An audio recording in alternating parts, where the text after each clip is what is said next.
ജയപ്രകാശ്, നമ്മൾ ഇന്ന് കണ്ണൂരിൽ നിന്നൊരു വാർത്ത വന്നു കേട്ടോ. +2 വിദ്യാർത്ഥികൾ ചേർന്ന് +1 വിദ്യാർത്ഥിയെ റാഗിങ്ങാണ്. അവരെ കൈയടിച്ചൊടിച്ചു, 2 ഒടിവുണ്ട്. സിദ്ധാർത്ഥൻ്റെ അനുഭവം ഉണ്ടാകുമ്പോൾ, അത്രത്തോളം വാർത്താ വേലിയേറ്റം ഉണ്ടാകുമ്പോൾ നമ്മൾ കരുതി ഇത് അവസാനമാണ്, ഇതിലെല്ലാം എല്ലാ നടപടി ഉണ്ടാവും. ഒന്നും അവസാനമായിരുന്നില്ല. അത് കുറഞ്ഞില്ല എന്ന് മാത്രമല്ല, കൂടുകയും. ശ്രീ ജയപ്രകാശ്, ഇനിയും എത്ര കുട്ടികളുടെ മരണം അല്ലെങ്കിൽ ഇനിയും എത്ര കുട്ടികളുടെ വിലാപം കേൾക്കണം ഈ മുടിഞ്ഞ പരിപാടി നിർത്താൻ? ശ്രീ ജയപ്രകാശ്. അതെ, അത് ഇനിയും, അതാണ് ഞാൻ പറഞ്ഞത്, ഇനിയും കേട്ടുകൊണ്ടിരിക്കുന്നു. കാര്യം എന്ന് പറഞ്ഞാൽ, ഒരു കുറ്റം ചെയ്തു കഴിഞ്ഞാൽ ഈ കുറ്റം ചെയ്യുന്ന ഈ ക്രിമിനലുകളെ രക്ഷിക്കാനായിട്ട് ഒരു കൂട്ടം അപ്പോഴും തയ്യാറായി നിൽക്കുകയല്ലേ, പ്രത്യേകിച്ച് അവരുടെ മാതൃസംഘടന, അത് ഏതും ആയിക്കോട്ടെ. ഇപ്പം നടന്നെന്ന് പറഞ്ഞാൽ ഈ പറയുന്ന ഇടതുപക്ഷം തന്നെയാണ്. അല്ല, എന്റെ മകനെ കൊന്നത് ഇടതുപക്ഷത്തിന്റെ ആൾക്കാരാ. അപ്പൊ ഈ ഒരു മാതൃസംഘടന രക്ഷിക്കാൻ വേണ്ടി വരില്ല. അത് ഏത് പാർട്ടിക്കാരാവട്ടെ, ഞാൻ ആരെയും ഫേവർ ചെയ്ത് പറയല്ല, അല്ലെ ആരും ഓപ്പോസിറ്റ് പറയല്ല.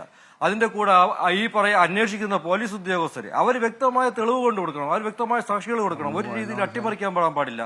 അതുപോലെ തന്നെ ന്യായമായ പക്ഷത്ത് നിന്ന് കോളേജ് അധികൃതർ ആ രീതിയിൽ ന്യായമായിട്ട് നിന്നിട്ട്, തെറ്റാണെങ്കിൽ തെറ്റ്, ഒരൊറ്റ രാഷ്ട്രീയക്കാരന്മാർ പോലും ഇതുവരെയ്ക്കും പറഞ്ഞിട്ടില്ലല്ലോ തെറ്റ് ചെയ്തവൻ കുറ്റം അനുഭവിച്ചു എന്ന്.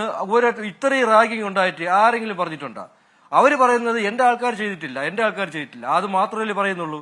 തൂക്കിയെടുത്ത് കളഞ്ഞിട്ട് തെറ്റ് ചെയ്തിട്ടുണ്ടോ, കുറ്റം അനുഭവിച്ച പബ്ലിക്കായിട്ട് പത്രസമ്മേളനം നടത്തി വിളിച്ചു പറയാനായിട്ടുള്ള ധൈര്യം ഉണ്ടാവില്ല.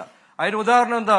പൂക്കോട് വെറ്റിനറി കോളേജ് സിദ്ധാർത്ഥനെ കൊന്നിട്ട് മെയിൻ ആയിട്ടുള്ള ആരുണ്ടായിരുന്നത്? അവിടുത്തെ യൂണിറ്റ് പ്രസിഡന്റ് അരുണ. ഈ യൂണിറ്റ് പ്രസിഡന്റ് അരുണ് കൊലപാതകം കഴിഞ്ഞിട്ട് നേരെ ഒളിവിൽ പോയത്, അവിടെ തന്നെ ഒളിവിൽ പോയത്. എവിടെ പോയെന്ന് എനിക്ക് ആദ്യം അറിയില്ലായിരുന്നു. അവനെ അവസാനം മജിസ്ട്രേറ്റിന് മുമ്പ് ഹാജരാക്കാൻ കൊണ്ടുപോയത് ആരാ? അവിടുത്തെ പഴയ വയനാട്ടിന്റെ ജില്ലാ സെക്രട്ടറിയും ഒരു പഴയ MLA ആയിരുന്ന ഒരു അദ്ദേഹമാണ്. നമ്മൾ സ്നേഹത്തോടെ ചെരുപ്പിടാത്ത അദ്ദേഹത്തിനൊക്കെ വിളിക്കും, ഭയങ്കര ആദർശശീലന. അപ്പോൾ ഈ ക്രിമിനലുകളെ രക്ഷിക്കാൻ ഇത്രയും വലിയ മുതിർന്ന നേതാക്കന്മാർ വരെ കച്ച കെട്ടി തിരിച്ചിറങ്ങുമ്പോൾ ബാക്കിയുള്ളവർക്ക് റാഗി ചെയ്യാനായിട്ടുള്ള ഒരു ഇൻസ്പിറേഷൻ എന്തുകൊണ്ട് ഉണ്ടായിക്കൂടാ? അതാദ്യം ചിന്തിക്കണം. രക്ഷിക്കാൻ നടക്കുന്നവനെ തൂത്തെറിയണം, ആദ്യം കല്ലെറിയണം, അല്ലെങ്കിൽ സമൂഹത്തിൽ നിന്ന് ഒറ്റപ്പെടുത്തണം. അത് നടന്നു കഴിഞ്ഞാൽ ചിലപ്പോൾ ഒരു രീതിയിലൊക്കെ ഒരു നിയന്ത്രണം ഉണ്ടാവുമായിരിക്കും. അല്ലാതെ റാഗിങ് നിർത്തണം, കോളേജിൽ നിന്ന് സ്കൂളിൽ നിന്നോ നിർത്തണം എന്ന് പറഞ്ഞാലും നിർത്തില്ല. യവന്മാരൊക്കെ രക്ഷിക്കാൻ വളരെ ഉള്ളിടത്തോളം കാലം ഇത് നടന്നുകൊണ്ടേയിരിക്കും. കാര്യം എന്നല്ല, യവന്മാരെ രക്ഷിക്കാനായിട്ട് അണികളില്ലെങ്കിൽ പിന്നെ ഇല്ല, അങ്ങോട്ടില്ല. അപ്പൊ എങ്ങനെയെങ്കിലും അണികളെ പിടിച്ചിടണം, അത് തന്നെയാണിത്.